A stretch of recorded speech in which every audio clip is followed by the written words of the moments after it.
नमस्कार।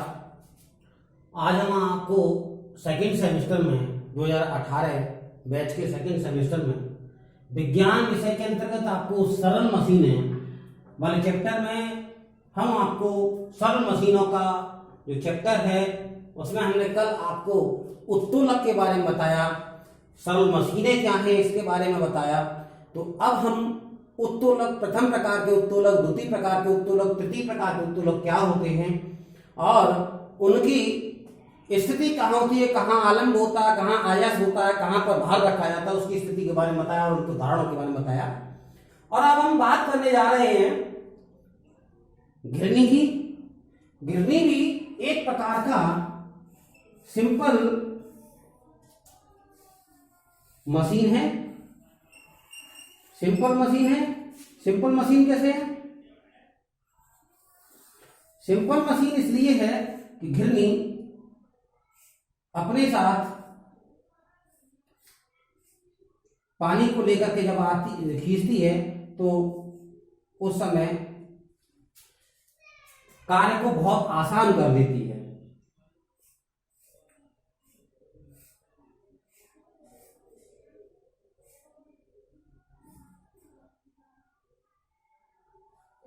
देखो ये कुआं है, कुएं के बारे में बताना चाह रहा हूं।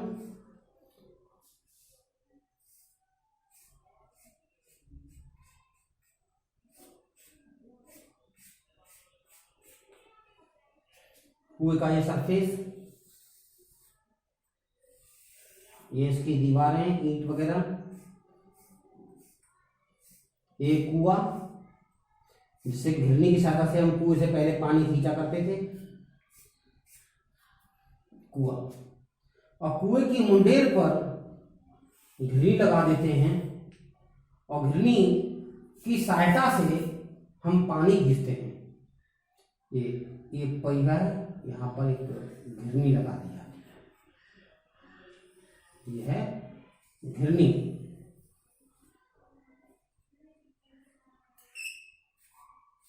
ये सपोर्ट के लिए ये धुरी होती है जिस पर ये घिरनी घूमती रहती है। ये लोहे का रॉड का हिस्सा होता है। जब यहां से रस्सी जाती है इस कुएं के अंदर जाकर के बकेट को, बकेट माने बाल्टी,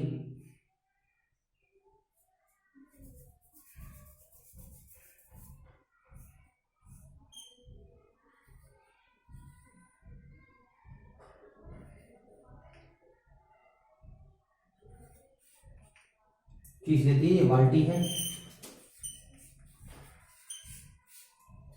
ये घिरनी है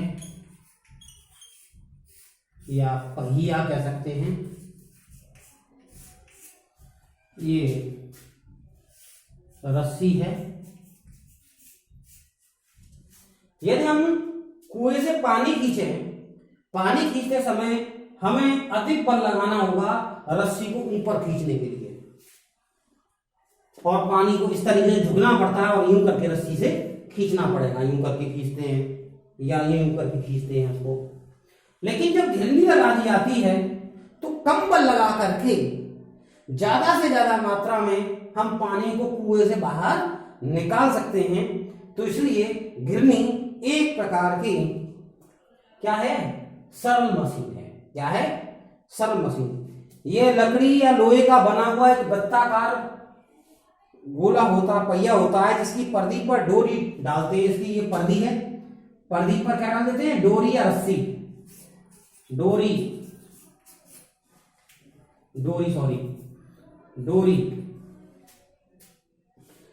और इस डोरी के लिए खांचे बने होते हैं। ये खांचा बना होता है इसमें। पर्दी के केंद्र पर लंबवत एक छड़ लगा दी जाती है।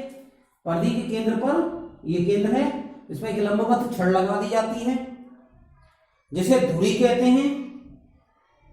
और धुरी के परते घिरनी घूमती है। ये क्या है? धुरी। ये धुरी है और धुरी के परते, इसके परते ये घूमती रहती है। घिरनी की धुरी के दोनों ओर एक फ्रेम से जुड़े हुए रहते हैं, दोनों ओर कैसा होता है, ये फ्रेम है, ये जुड़े होते हैं, या इनके सपोर्ट के लिए पिलर लगा देते हैं। इस फ्रेम को गिरनी आलम्ब कहते हैं। ये क्या हो गया, ये आलम्ब। भार कहाँ है, भार ये हो गया। ये क्या हो गया, आयास। इसी पे तो हम बल लगाते हैं खींचने के लिए, आयास, हाथ द्वारा बल लगाना। ये हो गया आलम्ब। और ये क्या हो गया, भार, बाल्टी से पानी खींच रहे हैं। गिरनी की स्थिति गिरनी और आलम्ब के चलायमान रहता है, तो गिरनी के चलनशील गिरनी कहते हैं। स्थिति गिरनी का उपयोग बल की दिशा में को बदलने में किया जाता है, तथा चलनशील गिरनी का उपयोग आयास की दिशा को बदलने के लिए भी किया जाता है। चलनशील गिरनी यानी एक स्थान पर ही रुकने वाली गिरनी, एक ही स्थान पर टिकी रहने वाली, और चलनशील यानी इधर उधर थोड़ा बहुत चल सकती है, इसके फ्रेम पर आगे पीछे भी कर सकते हैं। और ये एक प्रकार का सरल मशीन है। क्या है ये, सरल मशीन। तो अभी हमने गिरनी एक प्रकार का एग्जाम्पल है, यानी मशीन की परिभाषा के बारे में बताया था कि मशीन वह है जो कि किसी कार्य को बहुत बड़ी सरलता से कम समय में कम बल लगा करके आसानी से कर देती हैं, तो उसे हम सरल मशीन कहते हैं।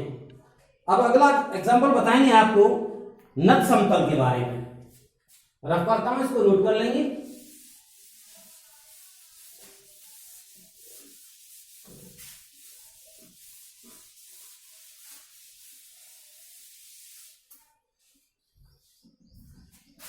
नत समतल,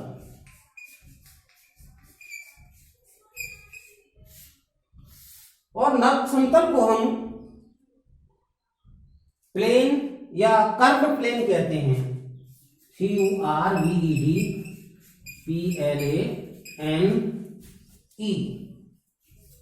कर्व प्लेन। हम इसको इस तरीके से समझा सकते हैं, ये क्या है, एक नत समतल है, स्लैब जिसे कहते हैं, इसे नत समतल कहते हैं। यदि ऊपर से वस्तु का भार ऐसे खींचना है हमें, यानी यहां से कोई मोटरसाइकिल इधर से उतारनी है, आसानी से ऐसे चली जाएगी। या कोई भार को लेकर के कोई व्यक्ति जाता है, भार को लेकर के कोई व्यक्ति जाता है, तो क्या होगा, मान लो ये कोई व्यक्ति है, ये इसके हाथ, ये पैर, टांगे और ये, ठीक। यदि ये व्यक्ति चढ़ेगा तो ऐसे कार्य करेगा, तो आसानी से अपने सर पर रखे हुए बोझे को, ये बोझा है, आसानी से चढ़ सकता है। वैसे ऐसे कार्य करता तो आसानी से चढ़ नहीं सकता था, बहुत बड़ी प्रॉब्लम आती। इसलिए इस नत समतल की सहायता से, ये नत समतल है, इसकी सहायता से आसानी से वर्क कर सकता है। ऐसा चिकना तल जो क्षैतिज के साथ कोई तल बना सकता हो। परिभाषा क्या हो जाएगी, ऐसा तल जो क्षैतिज के साथ कोई कोण बनाता हो, कोई तल बनाता हो, उसे नत समतल कहते हैं। नत माने नीचे का, समतल माने प्लेन सरफेस। नत समतल का प्रयोग किसी भी भारी वस्तु को सरकाकर या लुढ़काकर ऊपर उठाने के लिए किया जा सकता है। सरका करके, जैसे कि आपने देखा होगा ब्याह शादी में जनरेटर आते हैं, तो जनरेटर को ये एक ट्रॉली जिसमें जनरेटर रखा हुआ है, ये मतलब कोई संसाधन है, तो यहां से एक फट्टा लगा दिया जाता है, और फट्टे की सहायता से आसानी से, या गार्डर लगा दिए जाते हैं, गार्डर की सहायता से जनरेटर को नीचे आसानी से उतारा जा सकता है। और वैसे हम उतारेंगे तो बहुत बल लगाना पड़ेगा, साधने की जरूरत पड़ेगी, लेकिन यहाँ क्या है कि 2-3 आदमी मिलकर के आसानी से इसको ऊपर नीचे ले जा सकते हैं। नत समतल सरल मशीन की भांति कार्य करता है। इसकी सहायता से भारी ड्रम, अन्य भारी वस्तुओं को कम बल लगाकर लुढ़का करके चढ़ाया जा सकता है। मकानों में सीढ़ियां, पहाड़ों पर घुमावदार सड़कें नत समतल के ही उदाहरण हैं। यानी घरों में सीढ़ियां, सीढ़ी, पहाड़ों पर सड़क, ये सब क्या है, नत समतल के उदाहरण हैं। समझ में आया, ये नत समतल के ही उदाहरण हैं। अब मैं अगला बात करूंगा, पहिए की बात करूंगा।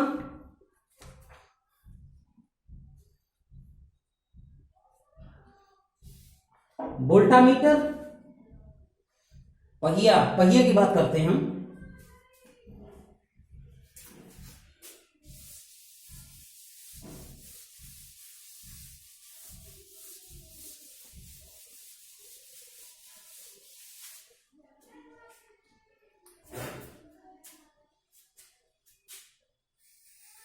ये धुरी है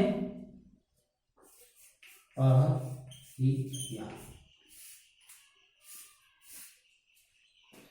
ये धुरी है या एक क्रैंक है। ठीक, इस पर क्या करेंगे,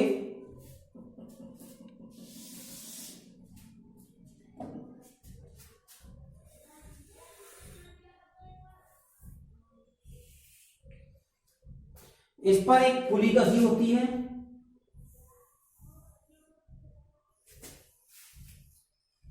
पुली है जो कि हम इसको इस तरीके से दर्शा सकते हैं।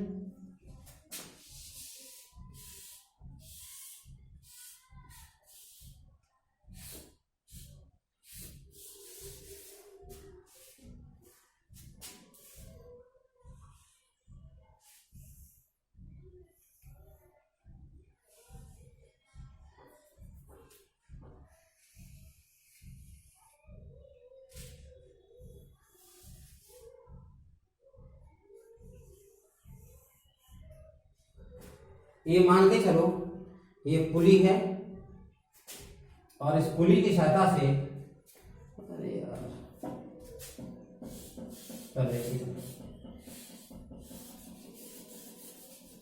ऐसे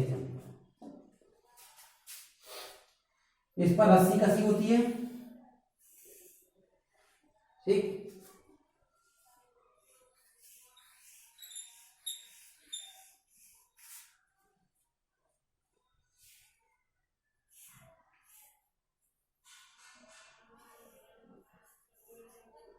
ये बकेट है,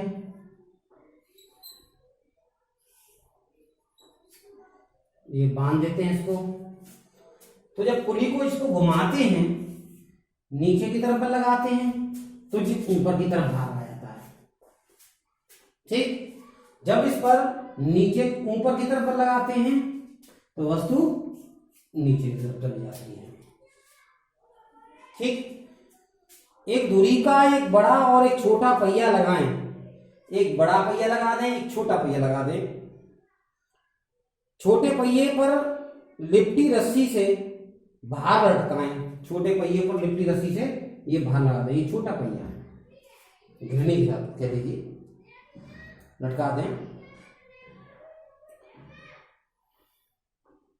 बड़े पहिए पर लिपटी रस्सी पर बल लगा करके उस भार को साधें तो स्पष्ट है कि भार की अपेक्षा कम बल लगाना पड़ेगा। इसे पहिया धुरी योजना कहते हैं, पहिया की प्लानिंग कहते हैं। यह उत्तोलक के सिद्धांत पर कार्य करता है। भारतीय गांवों में प्रचलित कुएं से पानी खींचने की रीति प्रचलित है। क्रॉस के रूप में लगी भुजाओं पर बारी बारी से बल लगा करके, ये क्रॉस से यहाँ इन पहिए को यूं करके घुमाने से, बार बार बल लगाने से, ठीक है, बार बार बल लगाने से इसको भारी भारी वस्तुओं को बल लगाकर घुमाने की रस्सी बेलन पर लिपटी रहती है और बाल्टी ऊपर उठाई जा सकती है। यहां से भी उत्तोलक का सिद्धांत कार्य करता है। बल, उत्तोलक शब्द क्या है, बल गुणा भुजा और भार गुणा भुजा। भुजा मान लो पहली ए है तो दूसरी भुजा बी है, अर्थात वामावर्तागुण बराबर दक्षिणावर्तागुण इस सिद्धांत पर कार्य करता है। और उत्तोलक के लिए भी यही बात होती है। पहली भुजा पर बल लगाया जाता है, ये बल लगा रहे हैं तो भार ये है। ठीक है, यहां से यहां तक की दूरी ए और दूसरी दूरी बी कहलाती है। अब बात करते हैं वोल्टमीटर की। वोल्ट चालक के सिरों के बीच विभवांतर ज्ञात करने के लिए किसी उपकरण का प्रयोग किया जाता है। यानी चालक के बीच में कितना बल विद्युत धारा बह रही है, उसका विभवांतर कितना है, उसके लिए जो इस उपकरण का प्रयोग करते हैं उसे वोल्टमीटर कहते हैं। विभवांतर मापने के लिए वोल्टमीटर का प्रयोग किया जाता है। विद्युत परिपथ में वोल्टामीटर को संकेत के रूप में व्यक्त करते हैं। विद्युत परिमाण विषय में बिना दो बिंदुओं के मध्य विभवांतर ज्ञात करना होता है। वोल्टमीटर उन बिंदुओं के समांतर रूप में जोड़ा जाता है। चित्र गैल्वेनोमीटर श्रेणी क्रम में जुड़े हुए होते हैं, उनके बारे में बात कर रहे हैं। एम्पियर प्रतिरोध बहुत कम होता है, विद्युत मीटर प्रतिरोध बड़ा, मतलब ये कह लीजिए जो कि कार्य को आसान कर सके उसे हम सिंपल मशीन कहते हैं। कार्य को आसान कर सके, कम भार लगा करके अधिक से अधिक कम बल लगा करके अधिक से अधिक भार वाली वस्तु को खींचा जा सके या उठाया जा सके, तो उसको हम सरल मशीन कहते हैं। ये आपने देखा। आज ये सरल मशीन का चैप्टर यहीं पर समाप्त होता है। कल हम आपको बताएंगे कोशिका के बारे में। कोशिका क्या है, जीवन इकाई क्या है, ये बायोलॉजी का सबसे इंपॉर्टेंट भाग है। और ये चैप्टर अभी मैंने 5वां पढ़ाया है, इसमें से उत्तोलक पूछा जाता है, घिरनी पूछी जाती है। कम से कम इस चैप्टर में से 1 या 2 और मैक्सिमम 3 नंबर तक का आपसे क्वेश्चन पूछा जाएगा। इस चैप्टर में से उत्तोलक का उदाहरण पूछा सकता है, उत्तोलक क्या है, उत्तोलक के प्रकार बताइए, घिरनी के बारे में पूछा सकता है, नक्षमतल के बारे में पूछा जा सकता है, पहिया के बारे में पूछा जा सकता है। तो 1 या 2 या मैक्सिमम 3 क्वेश्चन 3 नंबर तक आपके इस चैप्टर में से आएंगे। इंपॉर्टेंट चैप्टर है। अगला जो मैं चैप्टर पढ़ाऊंगा आपको वो होगा कोशिका का। कोशिका के बारे में सर बताऊंगा। आज के लिए इतना ही। नमस्कार और धन्यवाद।